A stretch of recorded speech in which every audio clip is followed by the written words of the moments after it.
उन्हीं से बात करते हैं। हमारे साथ श्री गोपाल मिश्रा जी हैं। मिश्रा जी, कहा जाता था कि जब रेल का चक्का जाम होता था पूरा भारत हिल जाता था, तो आज की स्थिति में आप लोग लगता नहीं बीजेपी के आगे कमजोर सा पड़ गए?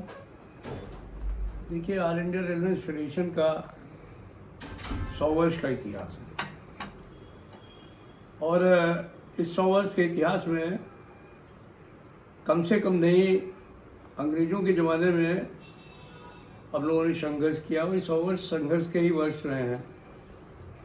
पीछे 60 की हड़ताल हो, 68 की हड़ताल हो, 74 की हड़ताल हो, और उसके बाद भी बराबर जो है हम लोग दंगल में ही रहे हैं। कई बार तो ऐसी भी नौबत आई है कि हमने नोटिस दे दिया और वहाँ पर जा कर और एक कोशिश हुई कि अब ताल ठोक करके कुछ न कुछ हो ही जाएगा, लेकिन अब अगर दूसरा प्रतिस्पर्धी मैदान छोड़ दे तो हम क्या कर सकते हैं। उन्होंने, सरकार ने समझौता कर लिया, रेल मंत्रालय ने समझौता कर लिया, अब लोग मान जाते हैं। तो लड़ने की सामरिक शक्ति जो है वो ऑल इंडिया रेलवे फेडरेशन की जैसे पहले थी वैसे आज भी है, और यही कारण है कि ऑल इंडिया रेलवे फेडरेशन को कोई हल्के से नहीं लेता है। और प्रधानमंत्री तक को ये पता है कि ये संगठन अगर इस बात पर अड़ जाएगा कि नहीं हमको कुछ करना है तो फिर कर गुजरेगा। इसीलिए आपने देखा कि अभी इतना बड़ा मुद्दा था जो है नई पेंशन स्कीम का, जब कोई नहीं हल कर पा रहा था तो उस समय जो है उस मुद्दे को हल करने के लिए प्रधानमंत्री ने स्वयं इंटरवेंशन करने का काम किया। नहीं, एक चीज बताइए कि न्यू पेंशन स्कीम ज्यादा बेहतर है या ओपीएस ज्यादा बेहतर है आपके हिसाब से? क्योंकि आप तो सारे सिस्टम देखते आ रहे हैं। ये फैसला करना तो जो है वो लोगों का स्वयं का काम है। मैं एक बात जानता हूँ कि पुरानी पेंशन से अच्छा कुछ भी नहीं है। अगर पुरानी पेंशन सरकार बहाल कर सके तो उससे बेहतर कुछ भी नहीं है। लेकिन जिन परिस्थितियों में हम लोगों ने इसको निगोशिएट किया है, हम जानते हैं कि आज की तारीख में जो परिस्थितियां हैं, जिन परिस्थितियों में कांग्रेस की सरकार इसको पीएफआरडीए बिल लाई और जिन परिस्थितियों में एनडीए की सरकार ने इसको इंट्रोड्यूस किया, तो ये इन दोनों सरकारों का आर्थिक पक्ष जो है वो एक ही है। और अभी राजनीतिक बात जो मर्जी है करे, लेकिन कर्मचारियों के प्रतिनिधि होने के नाते और वो भी एक गैर राजनीतिक प्रतिनिधि होने के नाते, गैर राजनीतिक संगठन होने के नाते हमने इसको बहुत अच्छे तरीके से तोड़ने का काम किया है, आकलन किया है। इसीलिए हमने ये गारंटी ले लेने का काम कर लिया कि आपको जो ओपीएस में पेंशन मिलती थी वो निश्चित तौर पर देनी पड़ेगी। बल्कि हमने यहाँ तक निगोशिएट करने का काम किया है कि आपको फैमिली पेंशन उससे बेहतर देनी पड़ेगी, आपको मिनिमम पेंशन उससे बेहतर देनी पड़ेगी। तो जो हम ले सकते हैं तो हमने ले लिया है, लेकिन जो बचा हुआ है उसको भी छोड़ेंगे नहीं। चौबे जी जो हमारे 36 साल जनरल सेक्रेटरी रहे, सुल्तानपुर के ही थे, तो उन्होंने ये बात सिखाई हम लोगों को कि जो मिल जाए बेटा उसको जेब में रखना और जो नहीं मिले उसके लिए संघर्ष लड़ना। ठीक है। नहीं, लेकिन एक चीज बताइए, ये तो मानते हैं कि कर्मचारियों के बहुत से बच्चे बेरोजगार हैं, वो भी चाहते हैं कि उनकी एंट्री मिले। रोजगार के मामले में जो एक संघर्ष की कहानी बननी चाहिए थी, वो थोड़ा सा लगता नहीं आपको कमजोर रह गई? सरकार रेलवे में रोजगार देने में उतना कामयाब नहीं हो पाई और उसके लिए कुछ नया रास्ता ढूंढने की जरूरत है। रमेश जी, ये भी एक विषय है जो कि मैं समझता हूँ कि इस बात को सारे लोगों को समझना चाहिए कि रेलवे ही एक ऐसा विभाग है जहाँ पर कि हमने पिछले साल भी संघर्ष के बूते पर ही 1,40,000 पोस्टें भरवाने का काम किया। इस साल अभी तक 52,000 पोस्टों के जो है वो इंडेंट्स निकल चुके हैं। अभी आप देखिए 15-20 रोज के अंदर ही, आने वाले 20 रोज के अंदर मुझे लगता है कि करीब 80,000 पोस्टें 1800 के ग्रेड पे में निकलने वाली। ओके। तो जहाँ तक हमारा दबाव है, लेकिन मैं इसको भी नाकाफी मानता हूँ। इसलिए नाकाफी मानता हूँ कि ये 80,000 पोस्टें या 52,000 वो पोस्टें मिला करके मान लीजिए आपने 1,32,000 पोस्टें भर दी, लेकिन इस साल के अंत में 50,000 से ज़्यादा लोग रिटायर हो जाएंगे। तो ये रिक्रूटमेंट जो है वो इस करीब 2 लाख लोगों को होना चाहिए।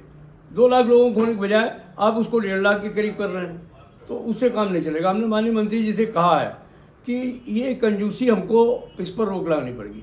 एक बात उन्होंने हमारी मानी है, हमने कहा कि ये जो भारत सरकार का फार्मूला है वित्त मंत्रालय का कि नए एसेट्स के अगेंस्ट में जब भी कोई नई गाड़ी चलेगी, नया कोई जो है वो लाइन बनेगी या नया कोई एसेट आएगा, तो आप पहले पोस्टों को सरेंडर करिए। जितनी पोस्टें आप सरेंडर करेंगे उतने आप क्रिएट कर सकते हैं। ये फार्मूला है भारत सरकार के वित्त मंत्रालय का। हमने उनसे कहा कि आप इसको ठीक करवाने का काम करिए, अगर आपने ऐसा नहीं किया तो इससे क्या होगा कि आपके या नए एसेट्स तो चल जाएंगे लेकिन पुराने एसेट्स इफेक्ट कर जाएंगे। तो अभी उन्होंने हमारे माननीय चेयरमैन रेलवे बोर्ड से पत्र लिखवाया है फाइनेंस सेक्रेटरी को कि भाई रेलवे में ये चीज़ें खत्म होनी चाहिए, हमको नए एसेट्स के अगेंस्ट में नई पोस्टें दी जाए, तो इससे रोजगार के अवसर और बढ़ने का काम होगा।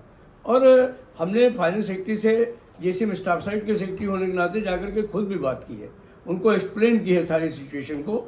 उन्होंने कहा कि हमारे पास प्रस्ताव आएगा तो हम उसको पॉजिटिव तरीके से विचार करेंगे और जहां भी जाना पड़ेगा इसके लिए रेलवे अच्छे तरीके से चलनी चाहिए, इसका आश्वासन उन्होंने भी देने का। रेलवे हादसे आज के डेट में बहुत बड़ी चुनौती है। आपने देखा कर्मचारी कई बार सेफ नहीं होता। अभी एक पिक्चर वायरल हो रही है जिसमें शायद कपलिंग को जोड़ते हुए एक आदमी दब गया, और इतने रेल हादसे हुए पीछे। अभी हाल ही के दिनों में 3-4 दिनों में आपने देखा होगा एक ट्रेन हादसा और हो गया उससे पहले। हाँ, ये जरूर कहा जाता है कि रेल हादसों में थोड़ा कमी आई है, लेकिन हम उसको पूरी तरह बंद करने में नाकामयाब रहे। और इस परिस्थिति को आप अपने नजरिए से कैसे देखते हैं और आखिर क्या सुधार होने की इसमें आवश्यकता है आपके हिसाब से? देखिए, पहली बात तो यह कि रेलवे में 3 तरीके के एक्सीडेंट्स होते हैं। जो पहला है वो बहुत भयावह है, जिनमें आमने सामने टक्कर हो जाती है जी। तो हमने भारत सरकार पे काफ़ी दबाव डाला, रेल मंत्रालय ने भी उस पर विचार किया, और अभी कवच की प्रणाली जो है वो युद्ध स्तर पर लागू करने का मामला आ गया है जी। रेलवे का इंफ्रास्ट्रक्चर का डेवलपमेंट हो, इसके लिए 50,000 करोड़ रुपए नहीं देती थी पिछली सरकारें। इस सरकार ने कम से कम इस वर्ष में 2,26,000 करोड़ रुपए का बजट दिया है। उसका इस्तेमाल होना चाहिए अपने इंफ्रास्ट्रक्चर को इम्प्रूवमेंट करने के बारे में, सिग्नलिंग की व्यवस्था ठीक करने के बारे में, पटरियों की देखभाल के मामले में। अगर हम उस पैसे को प्रॉपर्ली यूटिलाइज कर लें तो भी एक्सीडेंट्स के अंदर कमी लाई जा सकती है, वो भी एक सुझाव है हम लोग का। और तीसरा ट्रेनिंग है कि जो भी कर्मचारी इसके लिए आते हैं उनको एक अच्छे तरीके से ट्रेनिंग दी जाए ताकि वो अपने काम के मामले में बिल्कुल पक्के तौर पर परफेक्ट हो। चौथा, एक बात हम लोगों ने जो इन तीनों चीज़ों से अलग हटके है वो कही है कि सुरक्षा के जो हमारे मानदंड हैं उनको अगर हमें ठीक रखने का काम करना है तो निश्चित तौर पर हमें ये जो आउटसाइडर्स हैं या जो हमारे काम में आप बाहरी एजेंसीज का इस्तेमाल करते हैं लेबर के मामले में या इंस्ट्रूमेंट्स के मामले में, सप्लाई एंड फिक्सिंग के मामले में, ये इनके ऊपर आपको जो है रोक लगानी होगी।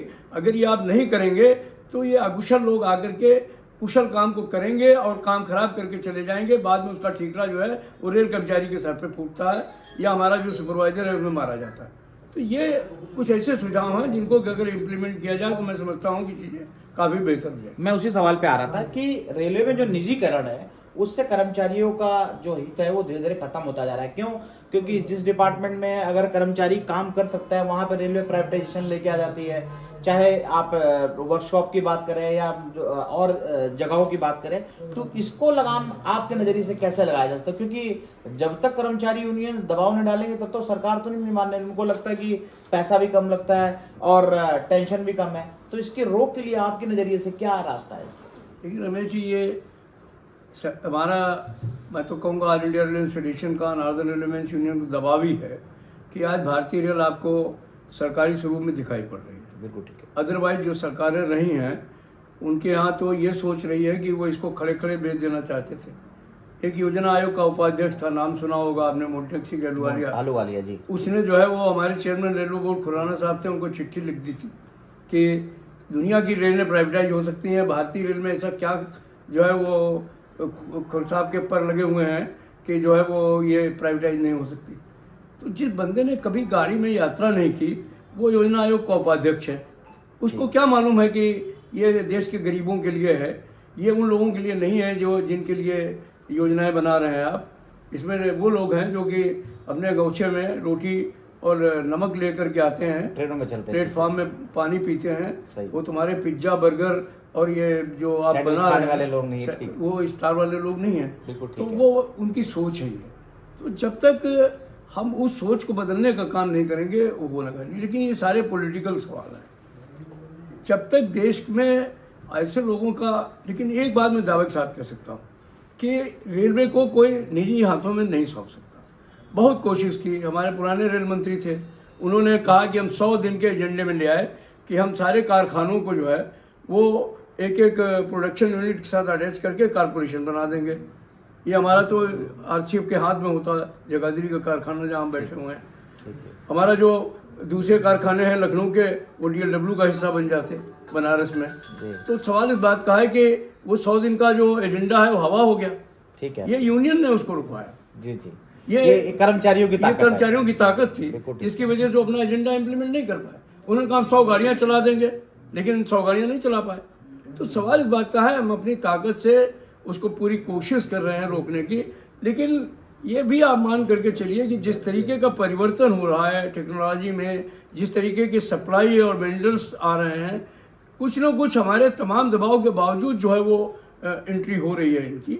हमें ये देखना है कि हमारा कोर सेक्टर हमारे पास में बचा रहे, ये हम लोग पूरी ताकत से कोशिश कर रहे हैं। अंतिम 2 सवाल मेरे, क्या जो लोगों में एक भ्रम है, जो लोगों में एक चर्चा चल रही है, कितनी रेल जो है प्राइवेटाइजेशन जो है ट्रेनें चलाई जा रही हैं ताकि उसको निजी लोगों को फायदा हो सके, लोग, क्योंकि आम लोगों में चर्चा रहती है, क्योंकि देखिए आप उनसे जुड़े हैं, मंत्रालय से भी जुड़े हैं, कर्मचारियों से भी जुड़े हैं, हकीकत क्या है, क्या वाकई प्राइवेट ट्रेनें चल रही हैं आज की रेल की पटरियों पर? जी हाँ, बिल्कुल चल रही हैं। एक तेजस ट्रेन है वो चल रही है, और वो इतने घाटे में चल रही है कि जो उसको चला रहा है वो रोज त्राहिमाम कर रहा है। अगर वो रेलवे का कारपोरेशन ना होता तो अब तक कब का छोड़ करके भाग गया होता। वो तेजस ट्रेन है, वो लखनऊ से इसके बीच में आ रही है, कोई पुरसहाल नहीं है उसका, कोई नहीं आएगा यहाँ पे ट्रेन चलाने के लिए। ये भारतीय ट्रेन गरीब जनता के लिए है, इनको ये सब ख्वाब देखना बंद कर देना चाहिए। और जैसे वंदे भारत की क्या स्थिति है सर? वंदे भारत सारी की सारी वंदे भारत जो है हमारे लोग चला रहे हैं। अच्छा, वो भारतीय रेल के अंडर में चल रही हैं। अभी नई ट्रेनें लाएंगे, उनको हो सकता है ये इनको भी कोई इसी ख्याल है। वैसे मैं एक बात आपको कहूँ, मैं कोई सरकार का प्रतिनिधि नहीं हूँ, मैं तो कर्मचारियों के प्रतिनिधि की हैसियत से बात करता हूँ। लेकिन ये जो मंत्री है इसकी सोच पहले वाले मंत्रियों से थोड़ा अलग है। अच्छा, ये इस बात को कहता है कि हमारे पास में मैन पावर है, हमारे पास में हमारे इंफ्रास्ट्रक्चर है, तो हमारा उद्देश्य जो है वो क्वालिटी प्रोडक्शन पर होगा। हमारे पास लोग हैं तो हम अपनी गाड़ी चलाएंगे, हम दूसरे को पैसा क्यों कमाएं? हम कमा करके भारतीय रेल के जरिए अपने जनरल बजट में उसको शामिल करने का काम करेंगे। तो there is a difference between the. हमने बल्कि उनको मजाक में कहा भी कि आपकी ये सोच आपके प्रधानमंत्री जी से मेल खाती है। कहने लगे मैं उन्हीं का प्रतिनिधि हूँ, मैं जो बात कर रहा हूँ वो अपने बॉस के बगैर नहीं कर सकता। ठीक है आपकी बात। अच्छा, मेरा एक सवाल अंतिम रह गया कि आज आप जगाधरी वर्कशॉप आए हैं, कुछ खास मकसद था, एक सभा भी रखी है आपने, और इस सभा के बारे में थोड़ा सा बताइए कि क्या है पूरा यहाँ का आने का कार्यक्रम? देखिए रमेश जी, हमारे यूनियन में पहले यूनियन के मान्यता के चुनाव नहीं होते थे। ठीक है। अचानक में एक दिन अटल जी के ज़माने में शनिश्चर को दफ्तर खुलवा करके जी एक यूनियन विशेष की मान्यता का चिट्ठी निकाल दिया गया। ओके। हम लोग उसके खिलाफ कोर्ट में चले गए। कोर्ट ने कहा ये तरीका ठीक नहीं है, आप सीक्रेट बैलेट से चुनाव कराइए और फिर मान्यता देने का काम करिए। 2007 की बात है। 2007 में पहले चुनाव हुए, उसके बाद में 2013 में दूसरे चुनाव हुए, 2019 में फिर चुनाव होने चाहिए थे, लेकिन कतिपय कारणों से ये चुनाव टालते गए। फिर हमको कोर्ट में जाना पड़ा। अब की बार कोर्ट ने इनको कह दिया कि अगर आप नहीं कराएंगे तो हम कोर्ट से के जरिए चुनाव करवा देंगे। तो अब इन्होंने मजबूरी में ये चुनाव कराने जा रहे हैं, जो कि 4, 5 और 6 दिसंबर को है। जगाधरी हमारा एक छोटा मोटा डिवीजन है एक तरीके से। यहाँ 8000 से ज़्यादा लोग काम करते हैं इस कारखाने में, और यहाँ हमारा बहुत बड़ा बेस भी है, कैडर भी है। यहाँ हमारे तमाम युवा कर्मचारी हैं। प्रवीणा जी हम लोगों की राष्ट्रीय महिला कन्वेनर हैं। ये हमारे मंडल अध्यक्ष हैं किशन जी अमृतसर से, वर्कशॉप डिवीज़न के, संजीव सैनी हेडक्वार्टर डिवीज़न के मंडल मंत्री हैं। तो इन सबका आग्रह था कि चुनाव से पहले एक दौरा आपका हो जाना चाहिए। वैसे भी मेरा बहुत मन करता है। लेकिन आप तो लड़ते आए हैं पुराने से समय से कर्मचारियों के हित में। बिल्कुल लड़ेंगे, और ये तय है कि जब तक सांस में सांस है अपने कर्मचारियों के लिए ही, उनके हित के लिए लड़ेंगे, क्योंकि हमारा और कोई उद्देश्य नहीं है। हमारा उद्देश्य सिर्फ और सिर्फ अपने कर्मचारियों की बेहतरी है, उनका बेहतर वर्किंग कंडीशन हो, बेहतर लिविंग कंडीशन हो, उनके प्रोन्नति के अवसर बढ़ें। यहाँ तक कि हम आगे इस भी सोचते हैं इससे कि उनके बच्चे पढ़ लिख जाएं तो अच्छी बात है, नहीं तो रेल में रेल कर्मचारियों के बच्चों को नौकरी भी मिले। ये भी हमने करके दिखाया है। मुद्दा है। बिल्कुल ठीक है। तो अगर रेल को प्राइवेटाइजेशन से रोकना है तो जाहिर तौर पर कर्मचारियों को अपनी एकता का परिचय देना ही पड़ेगा। और सबसे बड़ी बात है कि एनआरएमयू और भी जो संगठन है वो हमेशा से कर्मचारियों के हित के लिए लड़ते आए हैं। और कभी का वक्त याद कीजिए कि 90 के दशक में जब रेल के पहिए जाम हो जाते थे, उसके बाद भी एक दो बार जाम हुए, लेकिन जब रेल के पहिए जाम हो जाते तो सरकारें हिल जाती थी। और वो कोई और ताकत नहीं थी, उस ताकत के पीछे केवल कर्मचारी नेता और कर्मचारियों की हिम्मत थी कि वो रेल मंत्रालय को जगा देती थी और कहती थी कि रेल के हित के बारे में आपको सोचना पड़ेगा। लेकिन सरकारों ने अपना एक सिस्टम शेड्यूल तय किया है कि अब आपको चुनाव करके सीक्रेट तरीके से आपको चुनाव करना पड़ेगा, तभी आपको मान्यता मिलेगी। इसीलिए शिव गोपाल मिश्रा जी आए, लेकिन उन्होंने साफ कह दिया कि रेल को प्राइवेटाइजेशन करने की जो किसी भी सरकारों की सोच होगी वो कभी भी यथार्थ नहीं हो सकती। कुमार रमेश, चंडीगढ़।